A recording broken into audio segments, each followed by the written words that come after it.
Fala, galera ligada no canal Colina em Foco. Vou trazer agora uma dica especial para você que curte dar aquela secada no rival e está confiante na vitória do Vascão. É com muito orgulho que eu apresento a Bet Nacional como parceira oficial do canal Colina em Foco. Uma plataforma confiável, rápida e com as melhores cotações do mercado de apostas. Quer fazer aquela fezinha no Vascão? Então vem com a Bet Nacional, que é o lugar certo para você. Mas vale destacar que a aposta não é investimento, mas sim entretenimento e emoção. E precisa ser feita com muita consciência. Sempre jogue com responsabilidade. Saiba quando apostar, mas também quando parar. Lembrando que é proibido para menores de 18 anos. Aqui no Colina em Foco, a gente valoriza o jogo limpo, dentro e fora de campo. Então acesse o link da Bet Nacional que está na descrição e também no comentário fixado no chat.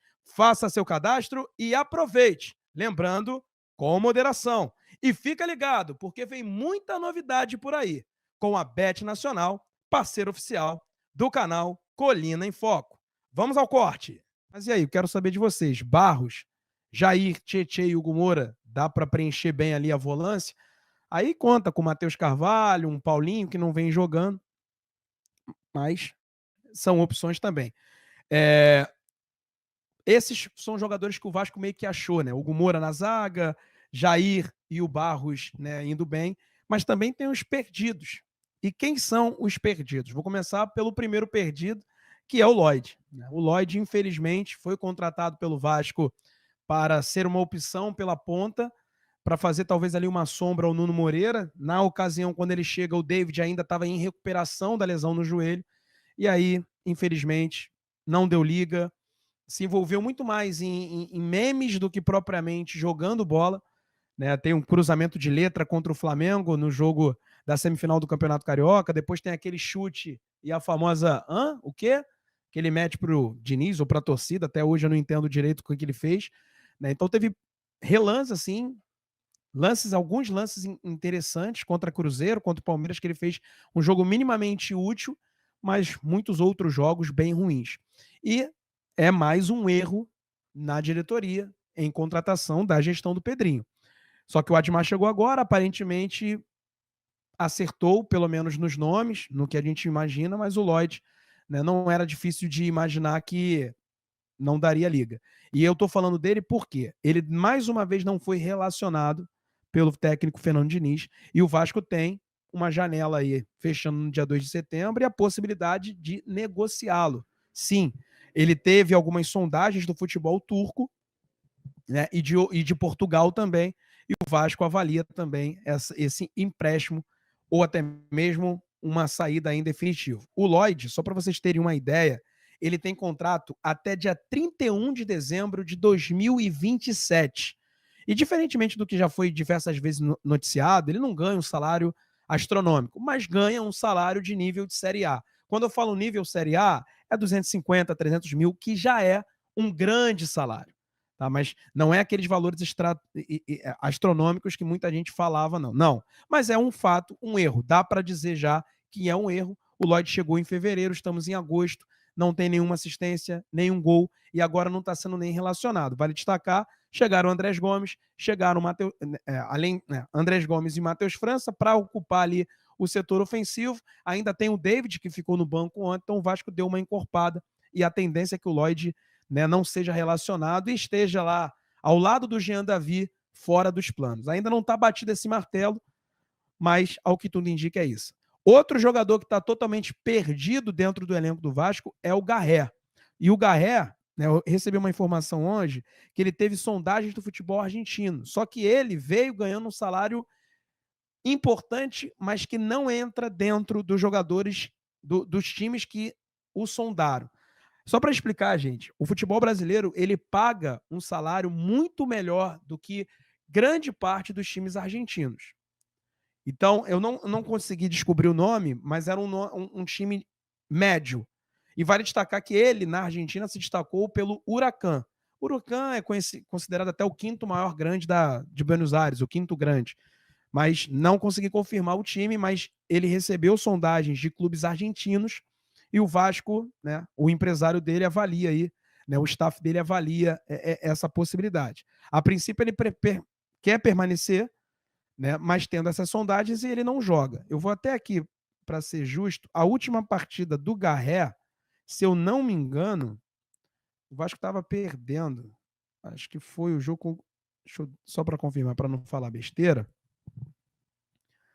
Ó, ele soma 20 jogos pelo Vasco, nenhum gol e uma assistência. O último jogo dele foi contra o Atlético Mineiro, no dia 10 de agosto. Depois, ele foi relacionado para os jogos contra Santos, Juventude, Corinthians e Botafogo, e ele não entrou em campo. Vale destacar, inclusive, que contra o Santos, o Léo Jacó recebeu a oportunidade, o GB entrou na partida e o Garré não. Então, assim, o Garré está bem atrás também na lista, ou melhor, na fila do técnico Fernando Diniz. Então, recebeu sondagens de equipes argentinas e, ao que tudo indica, ou ao que tudo indica não, né? O Lloyd até tem mais porque o Vasco entende que não vai utilizado. O Garré, o Diniz fala que não conhece o jogador, já botou ele no lugar do Coutinho num jogo, inclusive, contra o Atlético Mineiro, pela ponta ele não funciona, e vale destacar, Ryan pelo lado direito é titular, do lado esquerdo é o Nuno. O reserva do Nuno é o David. O reserva do Ryan, em tese, é o Andrés Gomes. E você tem o Matheus França para fazer as 3 funções, inclusive a do Coutinho, que ontem o Estrela entrou em campo e não foi o Garré. Porque quando o Diniz tira o Coutinho e tira o Nuno, quem vai ali para jogar de ponta de lança, camisa 10, é o Ryan, atrás do Verratti. E depois, quando o Ryan sai, quem entra é o Estrela. Então, a gente entende, o Garré está sendo relacionado, mas a gente observa que ele também está fora, né? Tá no final da fila. Então eu não ficaria surpreso do Matheus França, quando tiver apto a jogar, entrar ou no lugar do Garré ou no lugar do Alex Teixeira. Só que o Alex Teixeira, diferentemente do Garré, tem contrato até o final do ano. Entende-se que ele vai cumprir, né? Não teve tantas sondagens assim para uma saída, ele quer terminar o contrato, vai sair em dezembro sem renovação. Já o Garré, não. O Garré, assim como o Lloyd, também tem contrato até 2027. Dezembro de 2027. Então, o Lloyd é um jogador que não entendeu ou não se adaptou bem ao Vasco. O Garré tem ali uma certa qualidade, todo mundo entende isso, vê, acompanha isso nos treinos, mas ele não conseguiu ainda desabrochar. O Vasco até vê um pouco mais de boa vontade com o Garré. Então, um empréstimo para ele rodar ou até para ganhar experiência não seria visto com maus olhos, não. Só que tem um detalhe. Na Série A, ele já completou 9 jogos, então ele não pode ser emprestado para um clube brasileiro. E uma Série B ficaria bastante complicado. Então, a tendência é que se ele for sair para um clube sul-americano, e clubes argentinos sondaram a situação do Garré. Para clube brasileiro, dificilmente uma Série B. E o Lloyd recebeu sondagens de equipes da Turquia e também de Portugal, que foram 2 países que ele jogou, ambos com contrato até 2027. Hoje, assim como eu falei do Lloyd, estamos em agosto, dá para dizer que os 2 não foram bons negócios do Vasco. E um terceiro jogador que também, esse está na berlinda total, e o Vasco até já disse, já comunicou, pode procurar um novo lugar, é o Maurício Lemos. O Maurício Lemos, ele perdeu espaço até para o Lucas Oliveira, que já era dado como fora dos planos, o que torna a situação ainda mais confusa. Mas eu explico por quê. O Lucas Oliveira tem contrato com o Vasco até dezembro de 26. Então, ele pode ser relacionado, é um problema a longo prazo. O Maurício Lemos, não. O Maurício Lemos, ele é um problema a curto prazo e que o Vasco pretende resolver, porque ele tem um bom salário, ele ganha um salário importante, e quando eu falo um salário importante, na média que ele ganhava no Atlético, a gente está falando de 300, 400 mil reais, mas ele só fez 4 jogos na Série A. Então ele tem possibilidade de deixar o Vasco para acertar com outro clube brasileiro. Então, e ele não ser relacionado, automaticamente ele não joga, e existe ali uma cláusula no contrato dele de renovação automática, caso ele dispute uma quantidade de jogos no ano, o que não aconteceu e não vai acontecer. Maurício Lemos tem apenas 9 jogos na temporada. É um zagueiro que chegou, né, foi contratado para ser titular e em grande parte da temporada não foi, e agora com o Diniz sequer vai para o banco. né, ficando atrás aí do Lucas Oliveira. Então, esses são os 3 jogadores que o Vasco vê com bons olhos uma negociação. A do Garré é um pouco mais difícil. O do Lemos, que tem contrato até o final do ano, o Vasco entende que seria importante.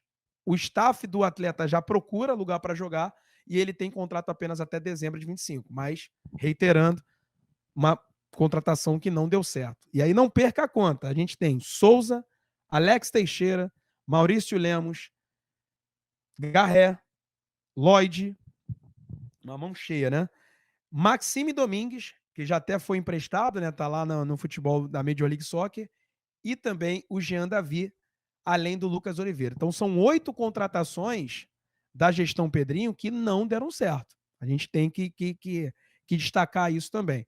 Agora, com o Admar Lopes à frente da pasta, a gente consegue observar que os movimentos foram bem feitos, ou pelo menos por enquanto, no papel, e pouco que a gente pode observar, e até do histórico desses atletas. Então, trazendo essas informações, o Vasco tendo dentro do elenco possibilidades e também tentando se livrar. Lembrando que a janela fecha no próximo dia 2 de setembro. Beleza, rapaziada?